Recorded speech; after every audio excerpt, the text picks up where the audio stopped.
Bien, jóvenes, buenas tardes. El maestro normas que les comenté, que es esta carpetita, donde están, bueno, un conglomerado de normas que yo he utilizado y se utilizan para un sistema de gestión. Se los voy a dejar acá en la carpeta con el nombre del señor Edgar Atahualpa, para que la señorita les pase dicha información. Ahora no, o de repente en el transcurso de los días, que lo lleven muy severa la señorita y se les entregue, ¿ya? A los que estén interesados. ¿Ya?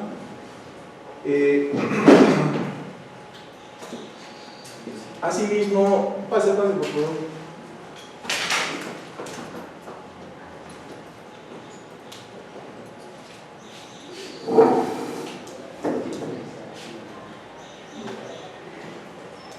El día de hoy estamos culminando el curso. De mi parte, bueno, hemos avanzado en la presentación y tocando algunos temas en su momento. Y para la presentación yo no voy a profundizar mucho porque ya lo comenté, les hice algunas indicaciones en la segunda y la tercera clase.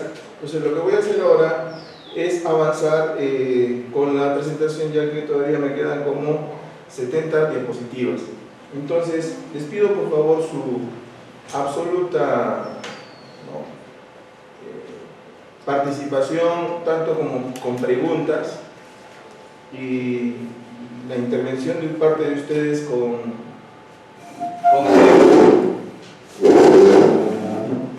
entonces, sin más, vamos a continuar el curso. Nos quedamos en esta parte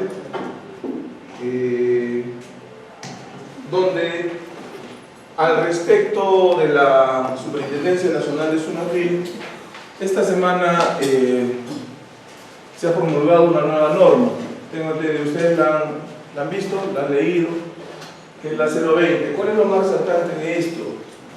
Esto queda a juicio propio tanto por parte de ustedes y en general para evaluar qué de bueno tiene esta norma. Lo principal que es, bueno, desde mi punto de vista observado, es que ha reducido de 30 días a 10 días la investigación. Y eso llama mucho la atención debido a que en el caso de accidentes mortales es complicado realizar una investigación en 10 días. ¿Sí? Ahora, hacer una investigación de tal forma que se ajuste a 10 días calendario, pues, o es 10 días hábiles, podría entenderse, ¿no? Pero dice 10 días. Aún así son días muy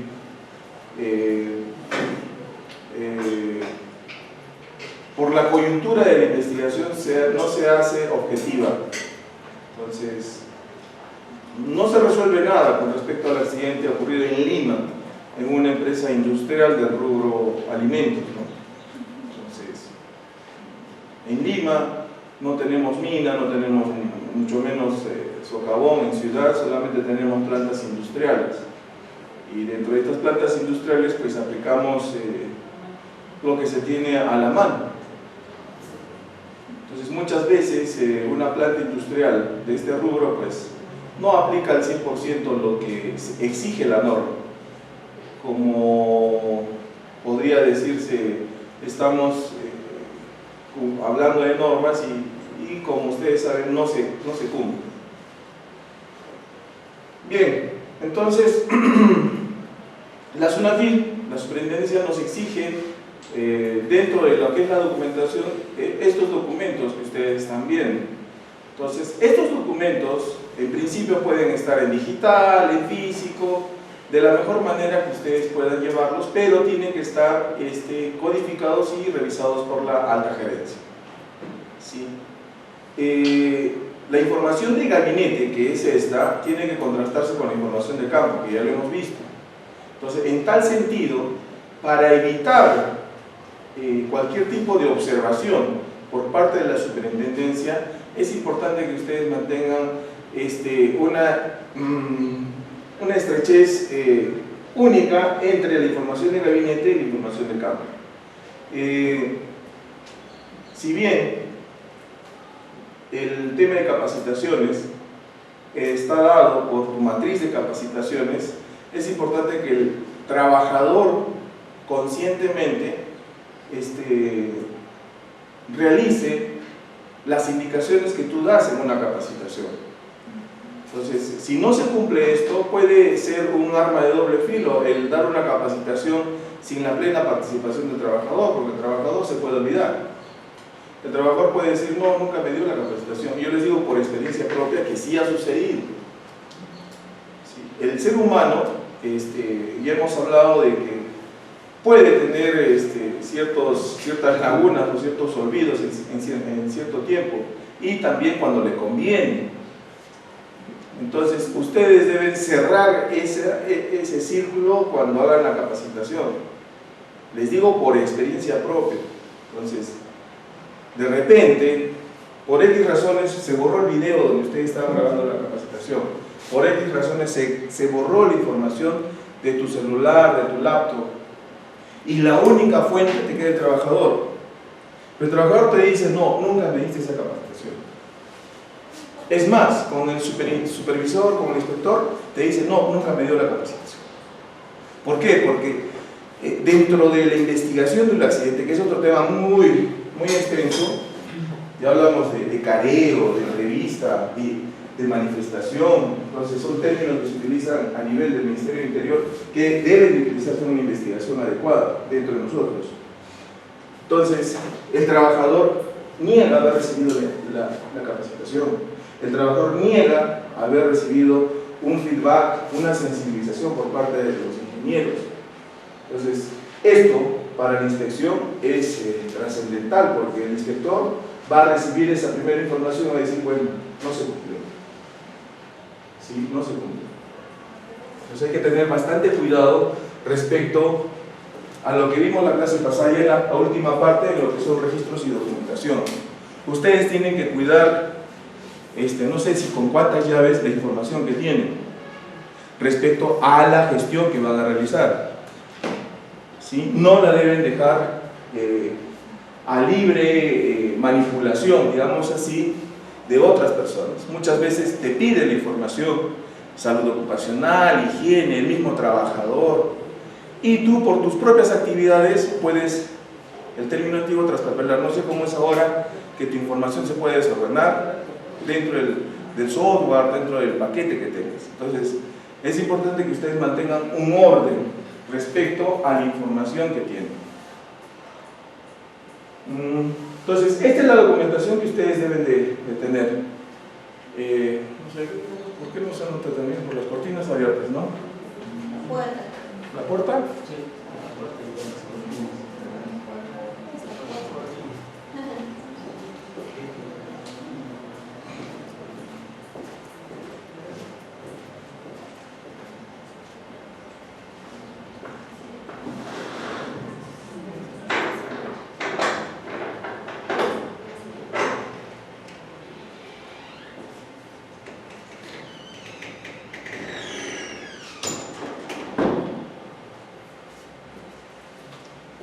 Entonces, ¿qué es lo que pide SUNAFIL? Pide toda esta documentación. ¿Sí? Que esta información, como les digo, puede ser en digital o en físico. El tema de capacitaciones, el tema de un accidente, sea incidente peligroso o mortal, es relevante también en físico, o bien con el sistema que evidencia la participación de los trabajadores. ¿Sí? Entonces, respecto a esta situación, pues no ser egoísta en la información, sino celoso de la información, guardar en 2, en 3 lugares, tu información completa y mantenerla ordenada, que es lo que he venido reiterando varias veces.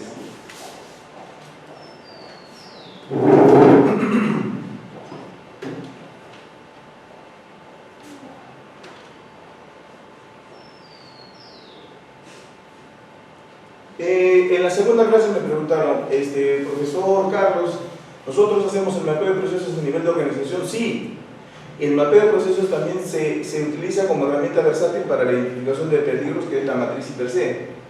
Entonces, tienes aquí, dentro de la planificación, como planificación o diagnóstico de línea base, o tu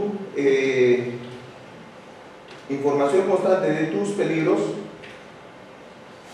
tienes que realizar esta matriz per se.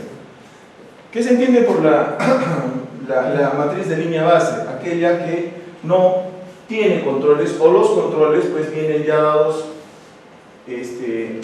por la norma vigente, sin, como hemos dicho, sin la autorización, sin la verificación, sin la aprobación de la dirección o de la gerencia.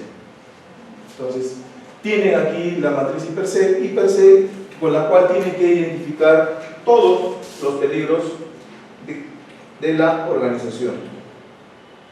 Entonces, algo importante que tienen que resaltar aquí, que ustedes como encargados, responsables, conocen la definición del peligro. Aquí lo importante es que el trabajador o los trabajadores definan, entiendan y estén convencidos cuál es la definición de peligro.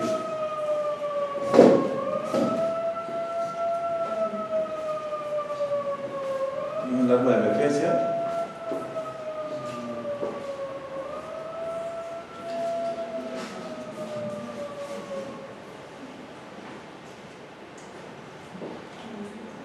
Dentro de la gestión que ustedes van a realizar en el área de trabajo, en el frente de trabajo, es que los trabajadores conozcan plenamente la definición de peligro. Muchas veces el trabajador confunde la definición de peligro con la definición de riesgo y severidad. O sea, no, como ellos están en la parte operativa diariamente, entonces ellos confunden estos términos, peligro y riesgo. Y cuando llega la inspección, entonces le dice el inspector, ¿no?, qué es riesgo y qué es peligro. Y el inspector, por la respuesta que da, concluye de que él no ha sido capacitado. Entonces, pero él ha sido capacitado por ustedes, han tenido reuniones permanentes y esta situación se traduce en la comunicación inadecuada entre el inspector y el trabajador. Entonces, es función principal de ustedes que el trabajador, los trabajadores, definan, entiendan, conceptualicen la definición de peligro. Una herramienta importante es lo que a nosotros nos prohíben en los institutos, en la universidad, llevar un ayuda a memoria, que cuando damos examen se traduce o se dice que es un plagio. La ayuda a memoria sí vale para una inspección. Entonces, es importante manejar también esas herramientas. ¿Por qué? Porque el trabajador, como hemos dicho, o sea, no va a estar siempre, no va a tener claros los conceptos que ustedes van a manejar. Entonces, es importante tener folletitos, revistas, trifoliados, que funcionan como ayuda a memoria y que el trabajador los tenga. Es más, esos trifoliados pueden estar pegados en las paredes, puede estar pegado en su área de trabajo, puede estar pegado en una herramienta de trabajo, pero eso requiere inversión. Entonces, es inversión y trabajo. Entonces, queden ustedes de que estas definiciones básicas, que ustedes las conocen y que suenan trilladas de peligro, entonces el trabajador las pueda manejar adecuadamente. Por ejemplo, peligro. ¿Qué cosa es peligro? Peligro, dentro de la definición que tiene la norma nacional, involucra a lo que significa materiales o condiciones de trabajo, donde hay pérdidas económicas porque sucedió un incidente y se dañaron los equipos. Entonces hubo un peligro y afectó las máquinas. Dentro de lo que es ahora la definición de peligro, en lo que es ISO 45001, se refiere directamente a lo que es el ser humano. O sea, no interviene la parte material, ¿no? Solamente aquí participa el ser humano, ¿no? Fuente, situación, acto o la combinación de estas con potencial de causar daño. Fuente se refiere a la fuente de energía con la cual interactúa el ser humano. Situación, las condiciones de trabajo donde se desenvuelve el trabajador. Acto, su actitud y conducta que tiene el trabajador respecto al trabajo, respecto al entorno. Entonces, si hablamos de fuente, en la matriz IPCR, ustedes estén en cualquier ámbito laboral, siempre van a tener fuentes de energía eléctrica, neumática, hidráulica, mecánica, termodinámica, química, cinemática, potencial. Y esas fuentes de energía, pues ustedes tienen que definirlas claramente y hacerle entender al trabajador que es una fuente que va a causarte daño cuando estés interactuando con dicha energía. Entonces debe haber un control para manipular o para entrar en contacto con esa energía, con esa fuente. Entonces, aquí aplican ya la destreza, la gestión de ustedes. ¿Cómo lo van a hacer con esa fuente de energía? Muchas veces se dice, no, yo le entrego sus CPPs y punto. Puedes entregarle su ropa ignífuga, sus guantes dieléctricos, su careta facial, y la persona se expone a la fuente eléctrica. Le entregas guantes anticorpo, sea de neopreno, sean de carbono, y la persona puede manipular máquinas en movimiento. No, le entrego además lentes. Y la persona que está con la energía mecánica expuesto, pues dice que con esos guantes y esos lentes el trabajador no se va a lesionar. Entonces, aquí no es suficiente eso. Entonces va, en principio, la jerarquía de controles que ustedes ya conocen. ¿Sí? La jerarquía de controles. Lo que yo estoy mencionando es el último control. Ustedes lo que tienen que hacer es eliminar el peligro para que el trabajador se enfrente a la energía eléctrica. ¿Sí? Entonces, aquí tenemos que anular la fuente. Ahora, para fiestas, no sé, muchos, incluyo, hemos hecho preparativos en la casa. ¿Sí? Dentro de ello están las luces, ¿no? Hemos bloqueado las luces, no hemos bloqueado las luces. Conectamos las luces, no. Hacemos el uso de la licuadora cuando está prendida y metemos la cucharita para probar si está bien, la sazón. Esos detalles así, pues, hacen de que pueda ocasionarse un accidente. Tú dirás, pero yo tengo destreza, yo he recibido cursos en manipular la licuadora. Correcto, ya empiezas a tener un control, porque dices que tienes la destreza, la habilidad para manipular una licuadora. De igual forma, cuando el trabajador en una subestación de media o alta tensión se enfrente a la carga residual, a la energía electrostática que hay en esa subestación, él debe tener conocimientos y destreza para enfrentarse a esa energía electrostática. Pero Carlos, en la subestación no hay exposición directa. Sí hay remanente de energía. Y ese remanente de energía es la energía electrostática. ¿Y qué le va a causar a este trabajador que está expuesto en esta subestación? Le causa mareos, vómitos, ¿sí? Y esto lo debe conocer el trabajador. Él debe de saber, cuando sienta esa sensación de mareos, esa sensación de náuseas, él debe inmediatamente retirarse del área de trabajo. De igual forma, él no debe ingresar al área de trabajo si está solo. Por lo menos deben ingresar 2 personas y con sus indumentaria completa. Y además con la pértiga o con implementos que puedan detectar la cantidad de energía residual que existe en esa subestación. ¿Se dan cuenta en estos 2 ejemplos tan simples y sencillos? Uno en la parte doméstica y uno en la parte industrial. Entonces, la persona tiene que estar preparada para enfrentarse al peligro, enfrentarse a la fuente. ¿Correcto? Situación se entiende a las condiciones del área de trabajo. Condición del área de trabajo. Ustedes, yo les he preguntado inicialmente, ¿por qué no se ve la pantalla? Todititos de ese lado han dicho, en la puerta. ¿Sí? Entonces, hemos cerrado la puerta y ha habido una mejora en la visualización de la pantalla.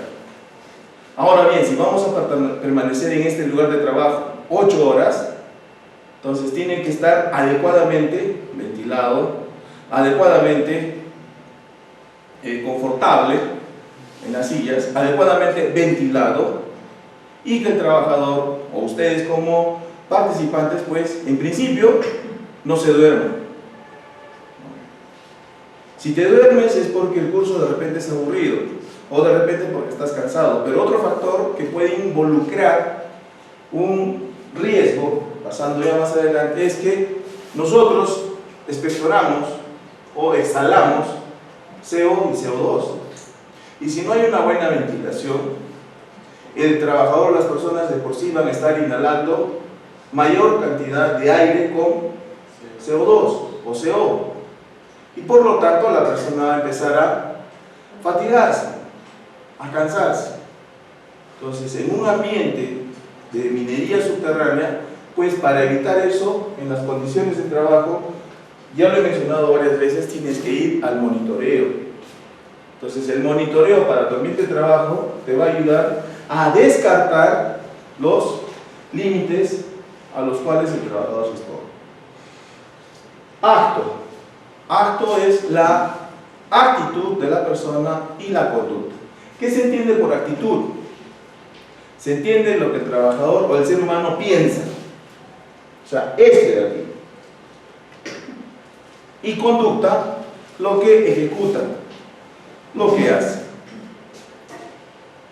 ¿Se entiende? Ustedes de repente han escuchado esas palabritas que dice el que no quiere, el que no sabe y el que no puede. ¿Sí? Esa es la actitud. ¿Sí? La actitud. Y la conducta es la forma como yo ejecuto la labor, cómo yo me desenvuelvo, cómo yo desarrollo. Si ha ingerido un caramelo hace un momento, el cerebro le ha ordenado que necesita pues algo dulce. ¿Qué ha hecho? Ha ejecutado el carro y el cerebro le ha ordenado sacar de su bolsillo caramelo, romper la envoltura y llevarse a la boca el dulce. Entonces, el cerebro le está ordenando al hardware, al cuerpo, que haga esa labor. Entonces, ese es el acto. Entonces, cuando hablamos de peligro, nos referimos a la fuente, situación o a la propia persona que se va a lesionar o que puede lesionarse. O también la combinación de estas. Entonces, jóvenes, señores, esto tiene que estar claro para el trabajador. Más claro e inclusive más definido que él lo tiene que tener más claro que ustedes, el peligro.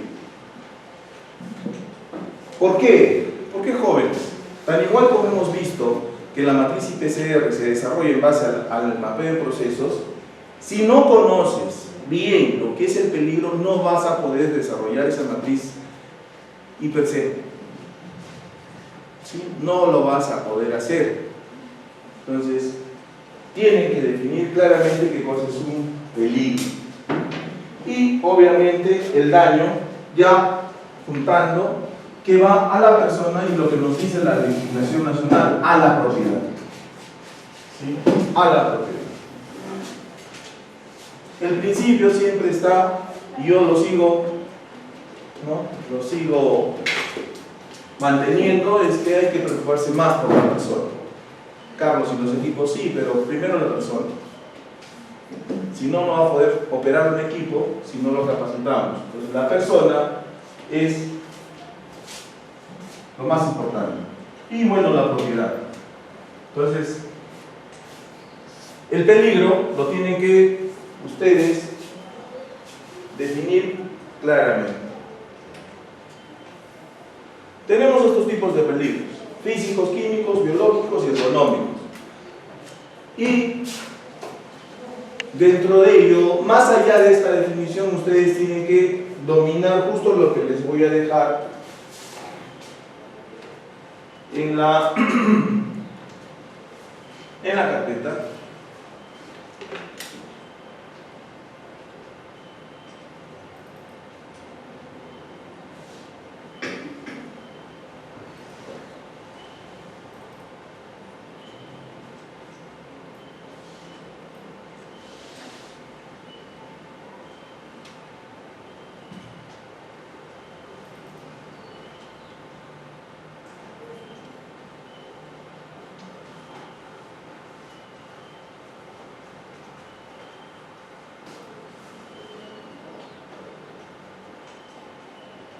Esto es lo que encuentran ustedes en la página del Ministerio de Energía y Minas. ¿Sí? Entonces, lo que va vinculado a este tema de peligros y riesgos son justamente esto, clasificación según tipo de aquellos accidentes que se tienen, ¿no?, en mina.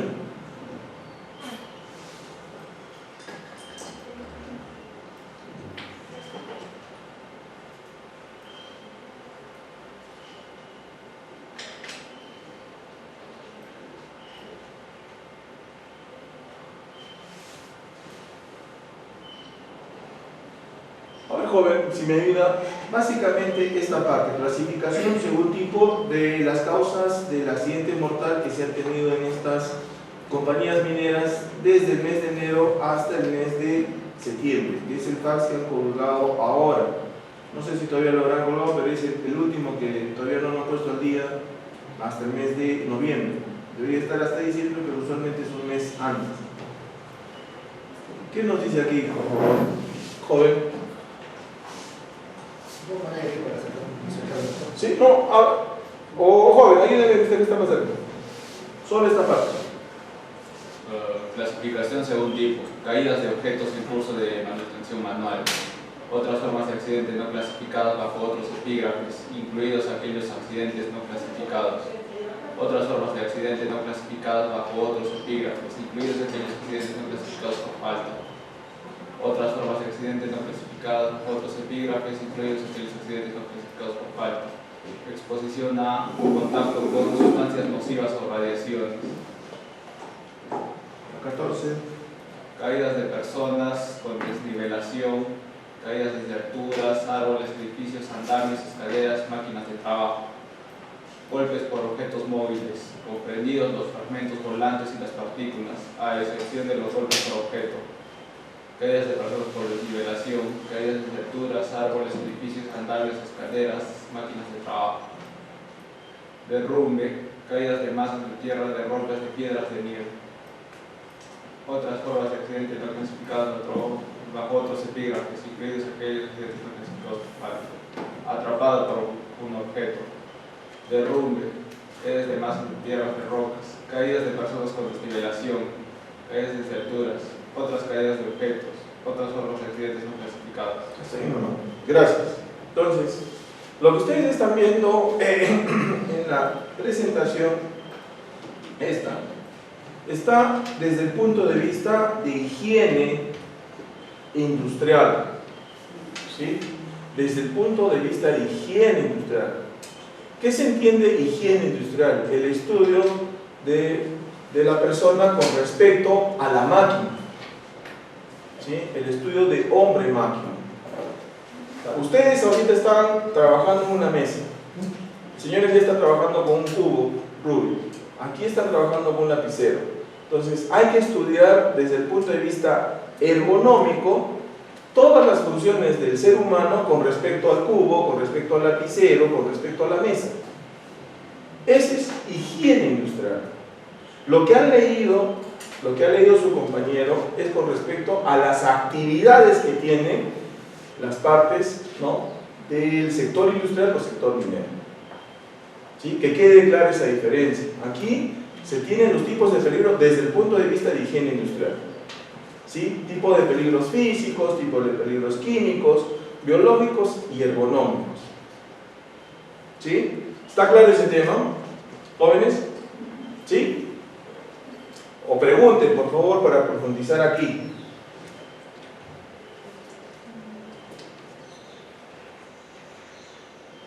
Tenemos el mecánico, el eléctrico, fuego, explosión y los psicosociales. ¿Están claros los peligros, jóvenes?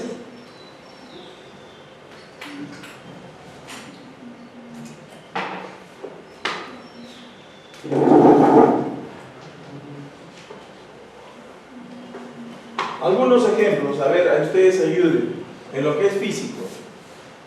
Peligros físicos, ¿cuáles serán?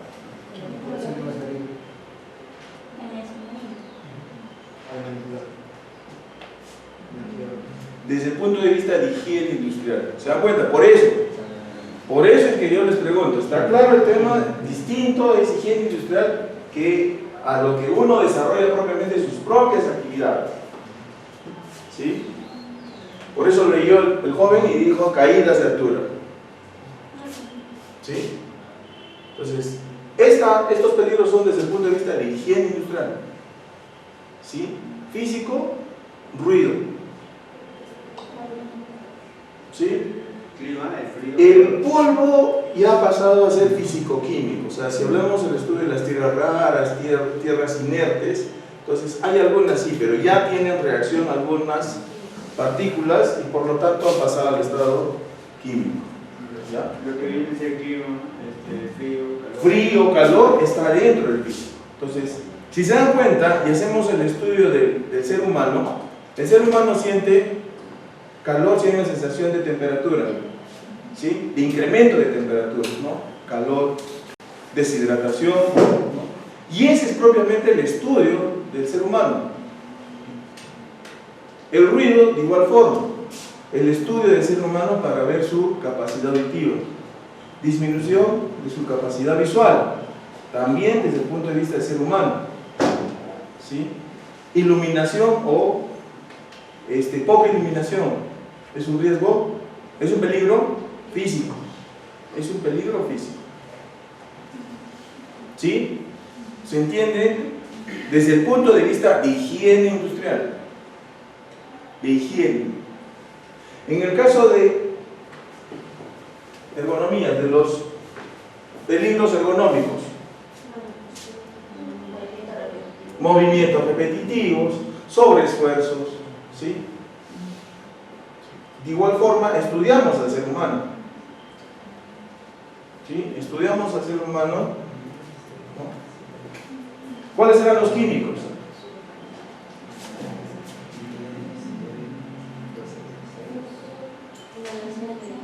Los gases, vapores, pinturas, solventes, hidrocarburos, ¿no?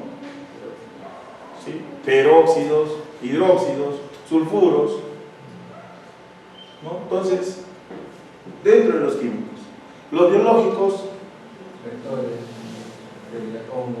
hongos, virus, bacterias, vectores. ¿Cuáles son los vectores? ¿No son los parásitos? Ah, roedores. Escuché vectores. En los DHM, Buenos Hábitos de Manufactura, el vector entiendo que es una bacteria. El vector es el parásito que va a transmitir la enfermedad. ¿Sí? Es del animal hacia otra especie. Es el vector que uno contamina con la clonación. ¿El vector? ¿El vector no es el parásito? Somos nosotros los vectores, pero no tenemos la emitimos otra persona. Nosotros tenemos parásitos, virus. Supongamos que tenemos una enfermedad, yo soy un vector porque yo lo puedo comunicar a la persona.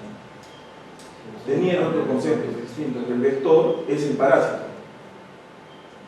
Por eso no se va, no va O sea, no se va a alojar en el otro si es que no hay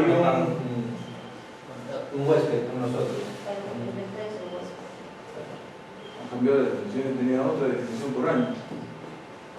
O sea, el vector ya vendría a ser nosotros. Y pues somos el huésped del parásito que No, pero ¿somos huésped o somos vectores? Huésped soy yo, o somos todos, ¿no? Pero el vector, ¿cuál es el vector? El parásito. El parásito es el vector. En VHM, en calidad, yo siempre he tenido el concepto de que el parásito, el hongo, el virus, es el vector que va a alojarse en un huésped. El huésped puede ser un ser humano o puede ser un alimento. Digo, ¿no? Sí, yo por años te digo esto porque lo he estudiado también. Así es.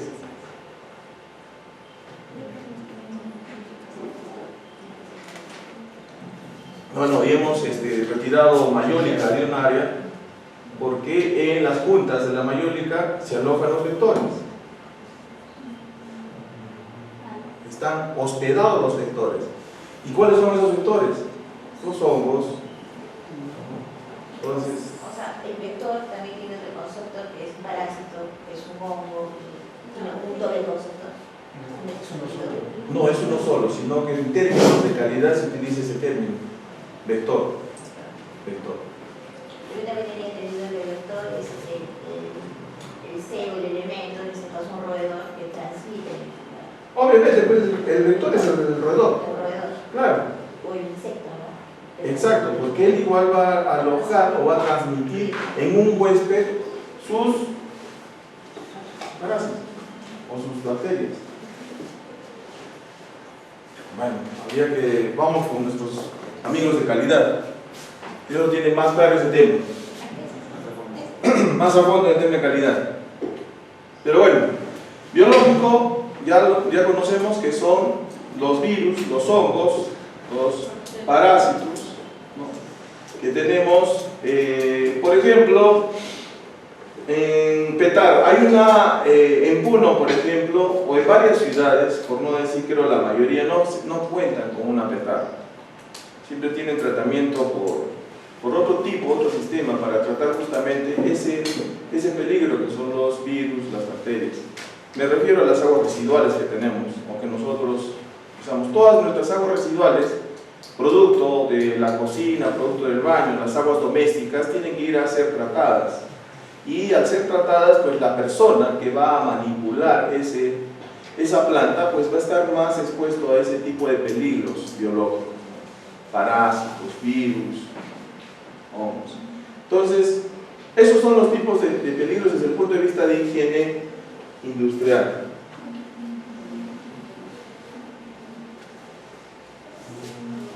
Mecánico, eléctrico, fuego, explosión. Mecánico, no, por la actividad, atrapamiento mecánico, por movimiento de máquinas, eléctricos, por una fuente que tenemos, fuente, fuego, explosión y los psicosociales. ¿Qué se entiende por psicosocial?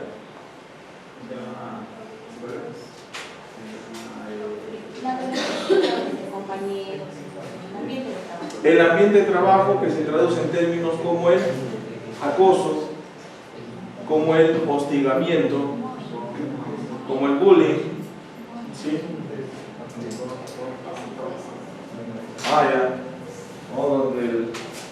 Hay un estrés que te lleva a suicidarse. ¿Cómo se llama? Un término japonés, creo. Un estrés que te llega a suicidarse.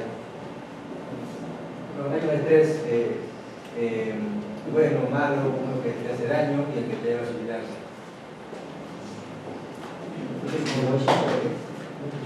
¿Roshi? No, no lo he escuchado. No.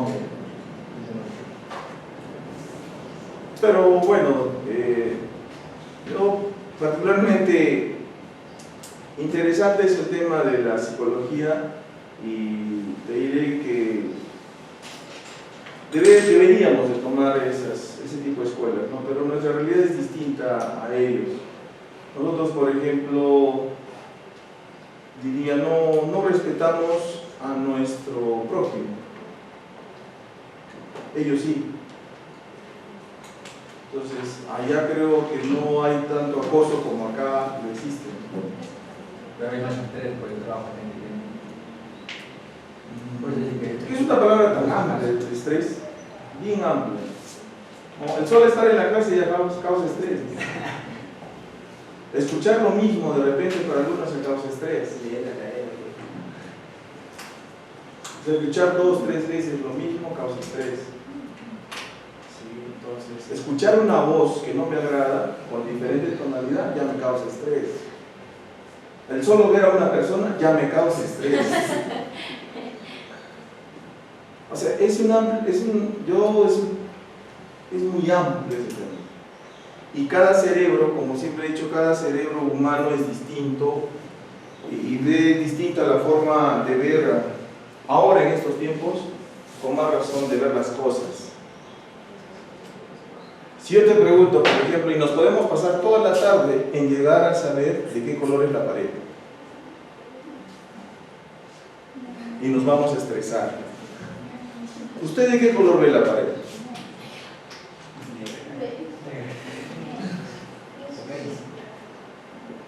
No es negro. Blanco humo. No es blanco humo. Marfil.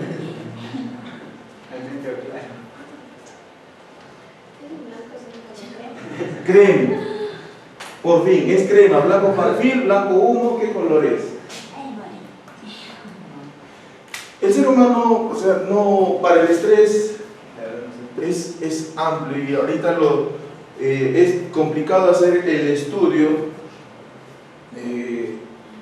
para las personas o en una empresa hacer este tipo de estudios. Imagínense, hace unos años atrás implementamos en Fundición el tema de gimnasia laboral. Te hablo del 2008. Y hay 2 o 3 sindicatos, uno mayoritario y nosotros.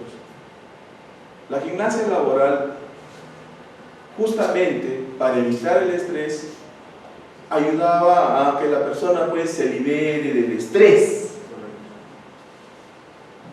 Pero siempre el ser humano ve con otra perspectiva las cosas. Salió el sindicato a decir que la gimnasia laboral los estresaba. ¿Por qué? Porque primero tenían la presión de su jefe. Su jefe no estaba en la gimnasia laboral, él siempre estaba, ¿no?, planificando, preparando. Segundo, que la gimnasia laboral les causaba lesiones en el cuerpo, que tampoco ocasionaban.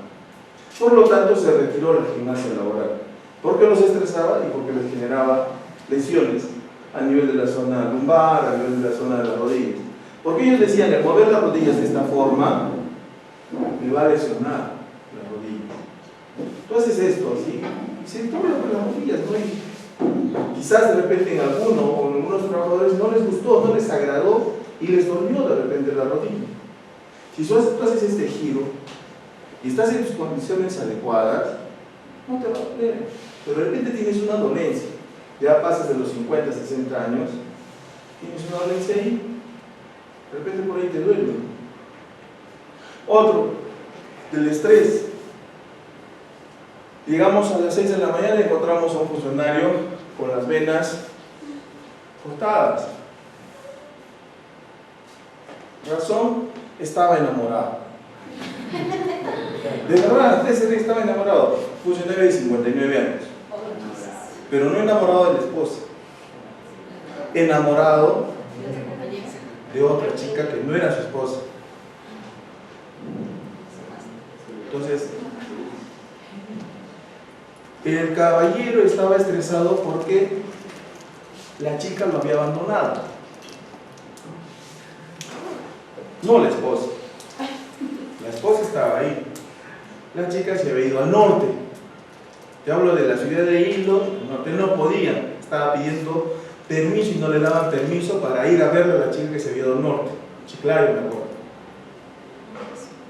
Era una chica de paso que él se enamoró, se ilusionó y estaba, como me has hecho acordar, para llegar al suicidio. Debe ser ese síndrome. Creo que es un síndrome. Ya, no me acuerdo bien, pero sí conlleva a suicidarse. O sea, él estaba estresado, pero estaba estresado por darle valor a otras cosas. No le daba valor a su hogar. ¿No? Entonces, ¿por qué estresarte? Cualquier ser humano dice, ¿por qué estresarte si tienes a tu esposa, tienes a tus hijos, tienes dinero? ¿Por qué te estresas? Cualquiera diría, oye, está loco. Pero bueno, interesante ese tema, pero como te digo, es amplio y es muy subjetivo. O sea, todavía no podemos cuantificar esto. De repente Japón sí, pero todavía no está definido. En cambio acá sí podemos ver el acoso de hombre a hombre, de mujer a mujer, de mujer a hombre, de hombre a mujer. Yo lo he vivido, yo sé los casos, no me lo han hecho a mí, pero sí los trabajadores. He trabajado con personas, ¿no?, gays, lesbianas, y sí se ha visto el acoso, sí se ha visto el hostigamiento por parte de la mujer hacia otra mujer. ¿Sí? Y sí lo he visto, señoritas.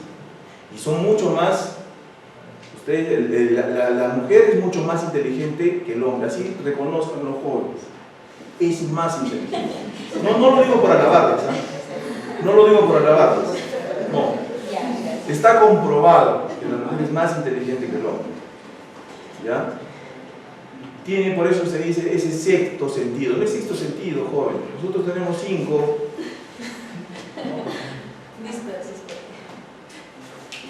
La mujer no, tiene 6. Entonces es más inteligente. Entonces, pero también es más, así como tiene lo bueno, también tiene lo malo. ¿Sí? Es más incisiva, más cruel. Es más cruel. Entonces, hemos llegado, sí, se ha visto el hostigamiento de una chica hacia otra chica. A tal punto que la chica me has hecho acordar, es que son temas bien, esto del tema psicosocial, bien delicado. Y la chica quería suicidarse, porque ya no soportaba más que la chica le estaba acosando de tal forma que no lo soportaba.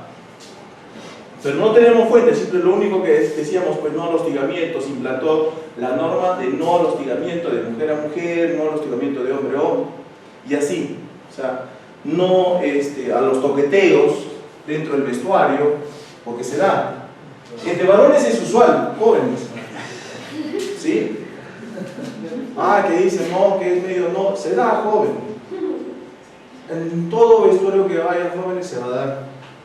O déjame, o estoy mintiendo.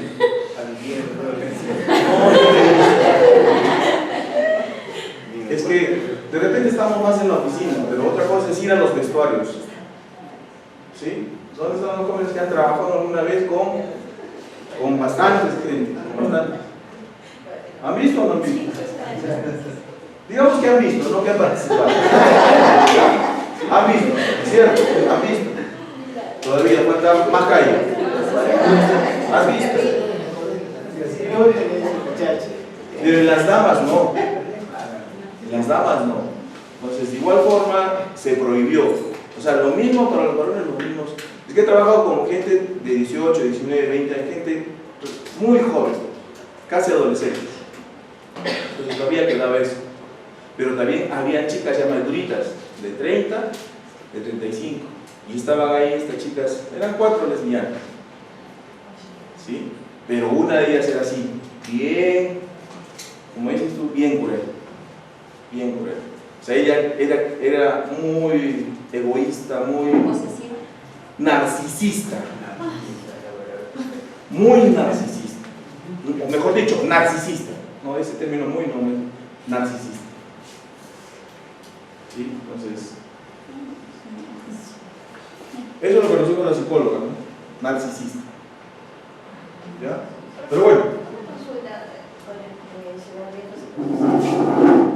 El uso del celular, cuando una empresa tendría un celular donde dice que tienes que estar a disposición de 24 horas, yo pienso que es un riesgo que afecta psicosocialmente tanto en el trabajo como en la familia, ¿no? Porque te condicionan a utilizar a que tú te vas a responder el celular en 24 horas del día. Creo que usted ha sido la vez pasada también que me dijo, ¿cuál es la expectativa y la realidad?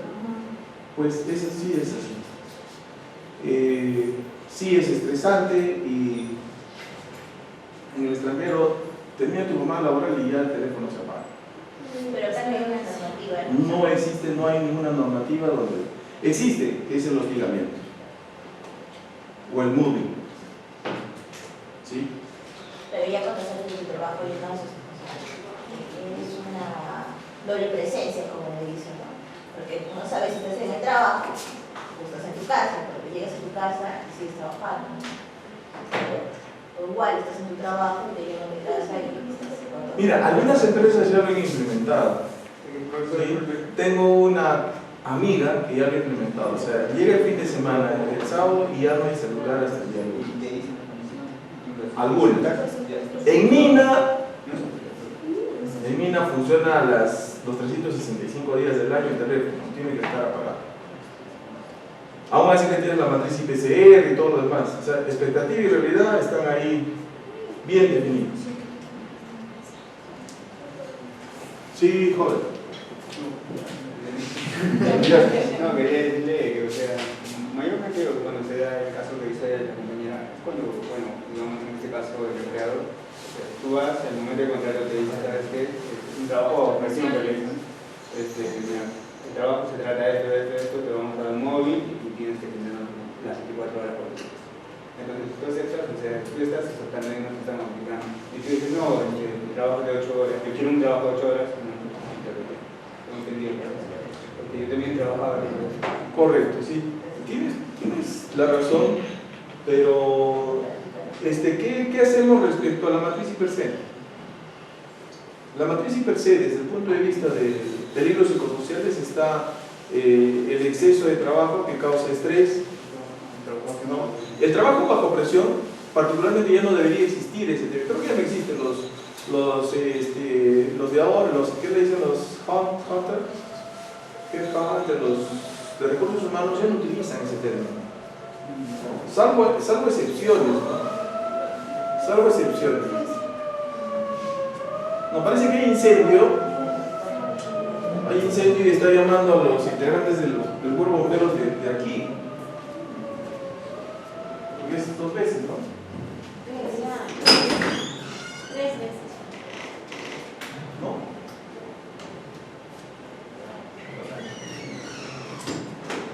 Mira, yo he visto actualmente que todas las páginas de trabajo ya no ponen el trabajo bajo presión. Tal vez sea por un término de maquillar lo que realmente sucede dentro de la organización. ¿Sí? También ahora ponen para personal con algún tipo de limitación. No recuerdo la norma, pero no debería existir, ¿no? Porque se contradice. Si uno es más especialista en el tema y quiere ser detallista, pues dices, el IPC me dice que el trabajo fuera del horario de trabajo afecta al ser humano, estaría como un peligro psicosocial. Entonces estaría contradiciéndose pues con lo que realmente sucede y con lo que se ha identificado en la matriz IPC. Habría que tocarlo no directamente con la organización, con la gerencia, con recursos humanos, cómo lo manejan ese tema. Pero desde ya, pues, el peruano de repente te dice, hasta aquí nomás, por reclamar, ¿no? Es más, todavía te dicen, pero si tú eres mi personal de confianza, o sea, tú eres mis ojos, tú eres mis oídos, ¿no? Cosas así. Pero bueno, entonces, también en la matriz IPCR tiene que estar identificado, justamente lo que les decía, para poder entender la definición. Riesgo ya estamos hablando de la probabilidad con la severidad de ocurrencia. Está el peligro, pero nosotros no nos vamos a electrocutar. Está el peligro, que es la fuente, pero no nos vamos a electrocutar porque hay una probabilidad de que ocurra el evento, ¿sí? Entonces, y en combinación con la severidad.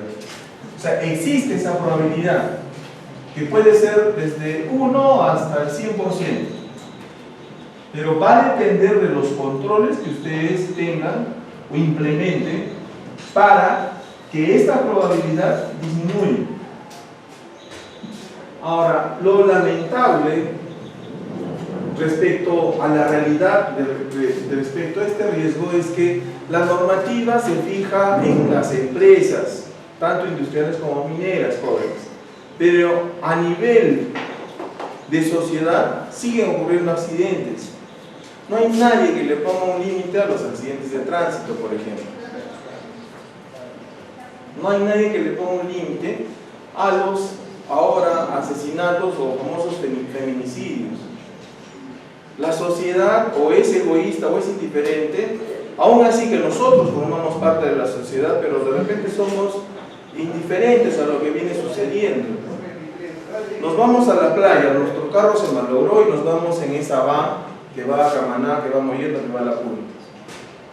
Te digo, ¿sabes qué? Esa van va a tener accidentes porque la banda de rodadura está, como decimos, lona. No, yo tengo que ir a la playa y punto. has recibido de acá capacitación, tienes tu certificado, vas a trabajar a mina y te vas en una de esas van. ¿Por qué lo haces? O sea, ¿qué estamos haciendo como sociedad? La probabilidad de que ocurra todo esto está en la empresa. Implementas controles, dices que la banda de rodadura para los neumáticos de la mina tiene que estar mayores a 3 milímetros. Si es menos de 3 milímetros no sale, no circula, no camina. Pero sin embargo salimos de la mina y tomamos la banda, donde el conductor todavía está oliendo alcohol y la banda de rodadura está desgastada.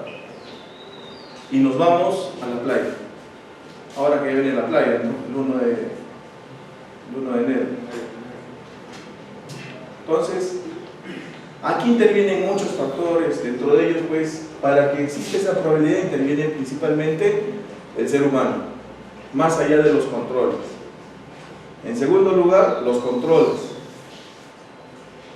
¿Sí? En tercer lugar, las condiciones. ¿Sí? Sean condiciones ocasionadas por el ser humano o naturales. Entonces aquí, para que la probabilidad pase de 1 a 100, es principalmente el factor humano. Dios no quiera y se accidenta la van en trayecto llegando a la playa.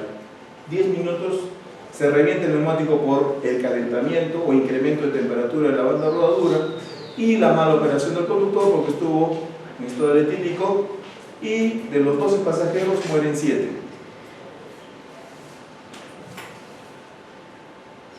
Entonces ahí involucra, ¿no?, los factores del ser humano, las condiciones de la van y las condiciones del clima o condiciones naturales.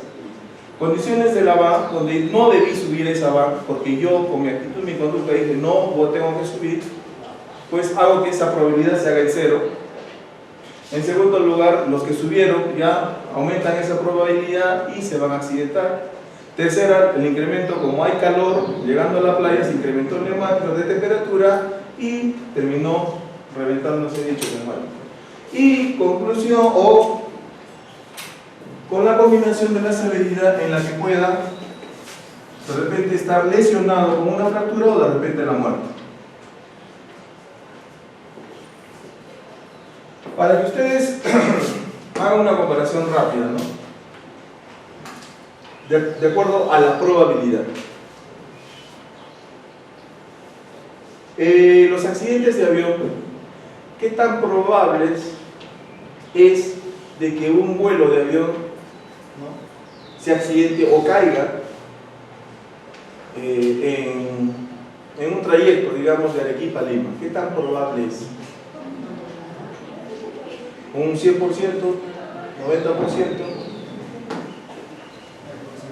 ¿20%? Ignora comparación de lo que dicen. Y si eso dicen las estadísticas, ¿por qué siguen ocurriendo accidentes en la vía terrestre? Si ya sabes que va a ocurrir un accidente en vía terrestre en esas condiciones, pero en este caso, en el ejemplo, yo no hablo del factor económico, simplemente es porque yo quiero ir, pues, llegar antes de las 12 a la playa, quiero llegar a la playa. Pero bueno.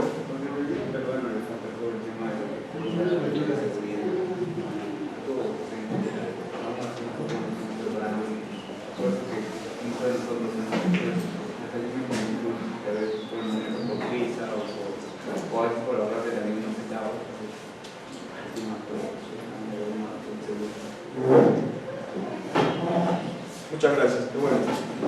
Entonces, ahí ustedes hacen la comparación de la probabilidad. Un accidente aéreo es menos probable que un accidente terrestre.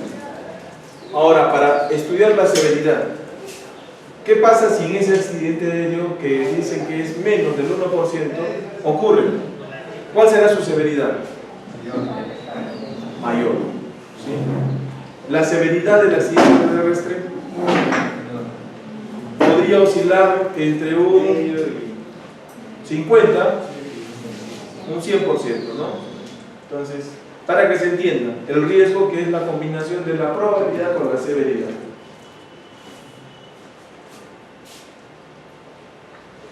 Esto ya lo hemos visto, el acto subestándar. El acto de por sí, el acto subestándar o acto estándar es aquel que está vinculado cuando la organización ya lo tiene aceptado, aprobado, existe una norma, existen procedimientos y por lo tanto se denomina estándar. Entonces, el estándar es la forma correcta de hacer el trabajo para esa organización, ¿sí? Para la organización, digamos, X, ¿no? O sea, el estándar para esa organización funciona de esa manera. Todos los involucrados deben de realizar ese trabajo de esa forma, o sea, así lo tienen que hacer. Entonces, cuando no haces de la forma como te están indicando, ya se denomina acto subestándar, en la cual, ¿no?, dicha actuación del trabajador o de la persona se traduce en que no cumple con el estándar de la organización, de dicha organización X, o no cumple con el cumplimiento o con el procedimiento escrito de trabajo seguro. Entonces, este acto subestándar puede contribuir en daño a su persona, a otras personas, a la propiedad, a los equipos o daños materiales.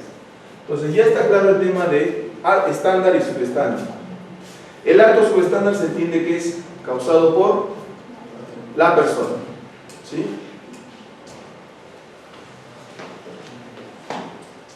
¿Quién generó la condición subestándar? La persona.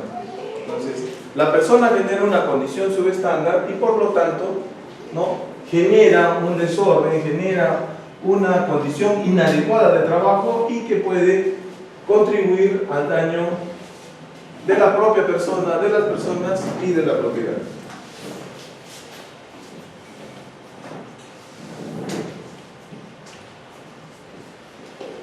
En el taller que van a hacer tienen que elaborar una matriz I per se. Ya lo hemos visto en la segunda clase, ¿no?, cómo vamos a desarrollar la matriz I per se.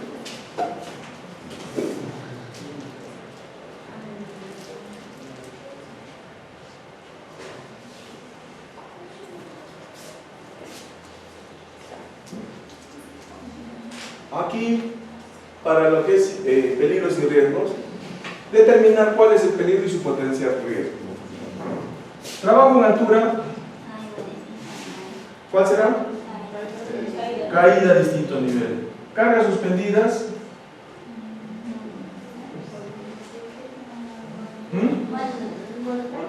golpes, energía eléctrica, electrocución y tránsito de vehículos. Entonces, nosotros que vamos a hacer labor de retiro de válvula de una altura superior a los 2 metros, entonces vamos a tener estos peligros, ¿no?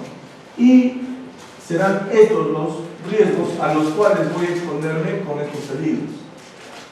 O sea, voy a hacer un trabajo en altura, va a haber cargas suspendidas, va a existir energía eléctrica y tránsito de vehículos. Entonces ustedes en esa matriz IPCR dicen ¿cuál es el riesgo? Pues estos son los riesgos a los cuales me estoy exponiendo.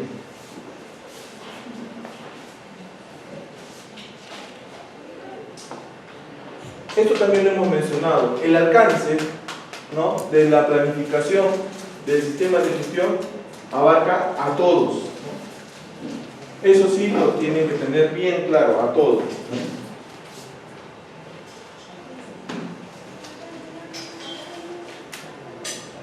El procedimiento I per se, identificación de peligros, evaluación de riesgos y implementación de sus controles. Hacemos el mapeo de procesos, ¿sí?, la identificación de sus peligros y riesgos y luego la evaluación de riesgos puros. ¿Qué se entiende por riesgo puro? Cuando no tenemos ningún tipo de control. O sea, aquí no hay ningún control, ¿sí? Entonces, mapeo de procesos, identificación de peligros y riesgos y evaluación de los riesgos puros. No se preocupen, ahorita vamos a ir profundizando en ese tema para que ustedes puedan, ¿sí?, desarrollar. Identifican las tareas. ¿Qué tareas podemos hacer rápidamente? Instalación de una ventana con su cartel. ¿Sí? Vamos a instalar esta ventana y colocamos el cartel. ¿Sí? Esa es la identificación de la tarea. La tarea de colocar la ventana en la puerta. ¿Sí? Al colocar la ventana y el letrero, pues vamos a determinar a qué peligros y cuáles serán sus potenciales riesgos. ¿Qué peligros vamos a tener al instalar la ventana? Entonces, para instalar la ventana, la planificación de la tarea me dice que tengo que cortar la ventana, que tengo que perforar la ventana, que tengo que atornillar la ventana, que tengo que utilizar pegamento para colocar el letrero, ¿no? Que tengo que utilizar pintura para que quede adecuado al color o similar al color de la puerta, y terminaré pues con la limpieza del lugar de la tarea. Entonces, ya he identificado mis tareas, ¿no? Corte de la ventana, instalación de la ventana, atornillado de la ventana, ¿no? Limpieza o limado de las puntas, luego pintado de la ventana, colocación del letrero que dice salida y finalmente orden y limpieza.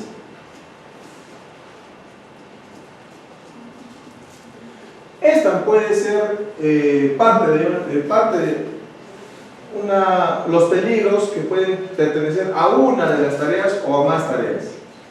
Entonces, ¿funciona el botecito? Creo que no. Es conectarlo.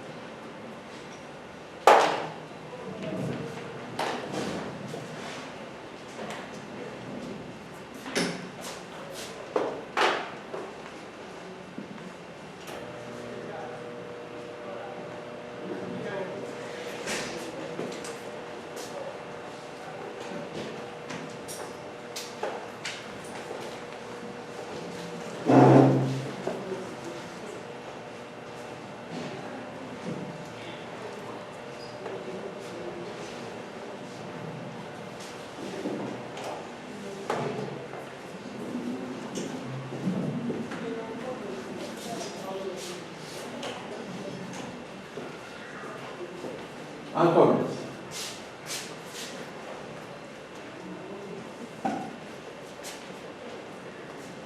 ¿Cuál es el mapeo de procesos?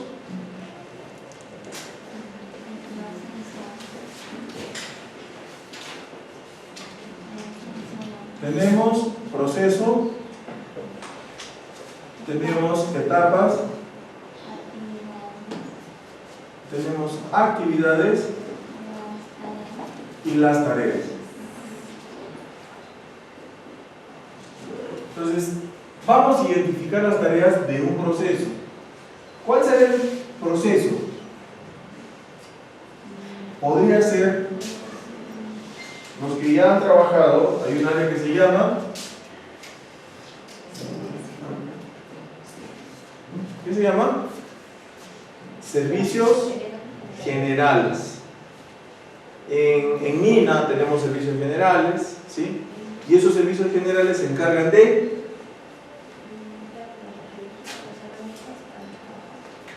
servicios generales, se encarga de mantenimiento de campamentos,